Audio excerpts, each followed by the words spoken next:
welcome to cheekyricho Cooking's mince pies with a potato top. The ingredients are in the recipe box below, so let's get started. The first thing that we're going to do is on a medium heat, add a little oil to our pan. Add our meat and we're going to brown that off. We're adding our onion to our pan, just diced onion, garlic to our pan as well, and our grated carrot. Now the reason that we're putting the carrot in, firstly it adds a bit of sweetness to the meat, secondly it smuggles a few vegetables into the kid, and thirdly it actually slightly thickens our pie mixture. Just turn that up a little bit, and we've got this all browned right off before we add some stock and our vegetable salt now. Add a teaspoon of that, and I'm just putting a little pinch of pepper in there for flavour, and we're just going to cut our puff pastry into 4, and we're going to cook it in the Sunbeam Pie Magic. If you've got a Kmart pie maker, of course use that, but this filling can be used for any pie maker. Brown that meat off, sweat those vegetables right down, and we're going to add our chicken stock or vegetable stock.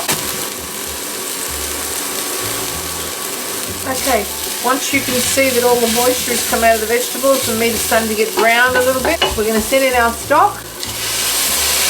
Turn it down and just let it simmer for a little while. Mix a little bit of cornflour, or you could use gravy mix with this, just to thicken it. Okay, our stock is reduced down. It's sort of got on a bit of an orange hue from the carrots. We have mixed a little bit of cornflour with some water, and just turn that right down, and we're going to thicken that little bit of stock that's left so that our meat pie doesn't run out everywhere when we go to eat it. Just add a little bit by a little bit until you've got a nice gravy.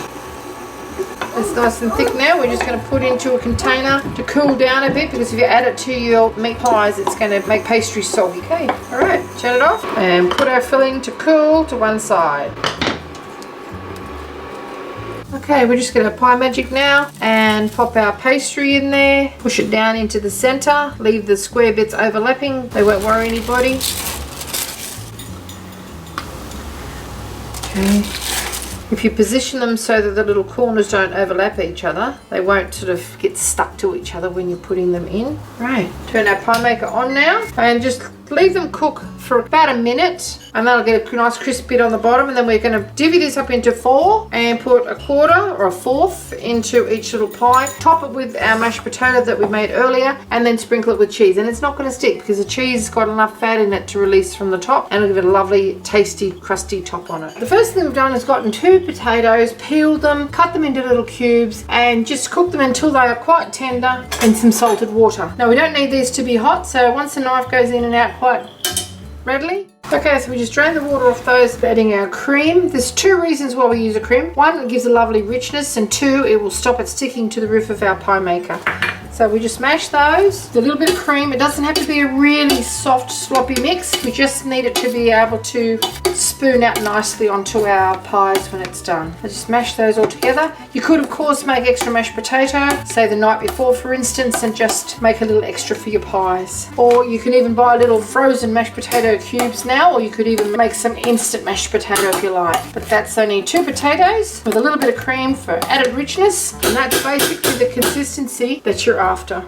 Okay, our pastry started to go a little bit translucent now. We're going to add our filling to each one.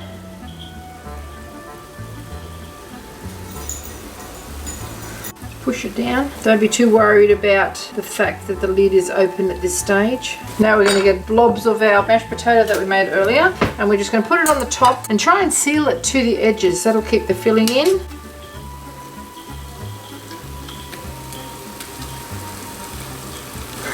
You can see the pastry is trying to puff itself out. Don't worry too much about that. Get it as close to the edges as you can. Not that close. And the cheese will actually seal the meat in. Doesn't have to be too pretty. Alright, now a bit more over here. So you're looking at about 1.5 tablespoons per pie. Okay, cheese on top now. Alrighty, so now we just let the lid fall back down on it. Don't seal it off because it'll try and get out. Just push the lid back down. Okay, we just fetch our pies out. They're incredibly hot. Nice and golden brown on the bottom. Cooked all the way through. See? Nice and golden brown on the bottom. Okay, just let them sit for a little minute because they're miles too hot to eat right now. And I'll show you what they look like inside. They're delicious. Thanks for watching.